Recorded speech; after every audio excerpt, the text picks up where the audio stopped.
جب میں بخاری بولوں تو واقعی بخاری میں ہی ہوگا.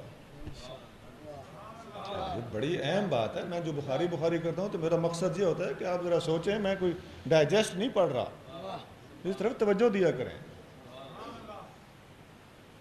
بخاری شریف میں حدیث ہے، نبی کریم صلی اللہ علیہ وآلہ وسلم فرماتے ہیں کہ میں نے خواب دیکھا کہ رات کو میں نے خواب میں دودھ پیا ہے اور چھنا پیالہ بھرا ہوا دودھ کا پیا، حتیٰ کہ میرے ناخنوں سے بھی دودھ پھوٹنے لگا.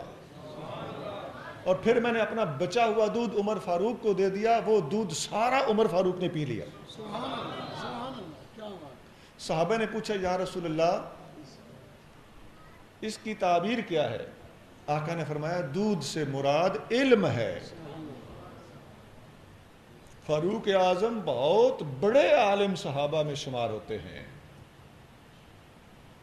حضرت عبداللہ بن مسعود رضی اللہ تعالیٰ عنہ فرماتے ہیں، اسی الاستیاب میں آپ کا قول موجود ہے کہ عمر جب فوت ہوا تو دین کے علم کے 10 حصوں میں سے 9 حصے علم عمر اپنے ساتھ لے گیا، 1 حصہ علم باقی رہ گیا.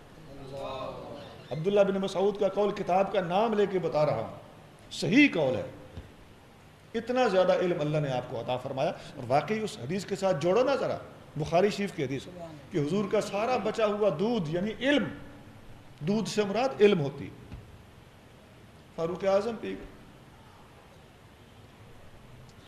ایک اور حدیث اسی بخاری میں ہے، نبی کریم صلی اللہ علیہ وسلم فرماتے ہیں میں نے خواب میں مختلف لوگوں کو مختلف قسم کی قمیضیں پہنے ہوئے دیکھا، کسی کی سینے تک، کسی کی پیٹ تک، کسی کی رانوں تک، کسی کی گھٹنوں تک، کسی کی پاؤں تک. عمر کو دیکھا تو اس کی قمیض زمین کے اوپر گھسیٹ رہی تھی.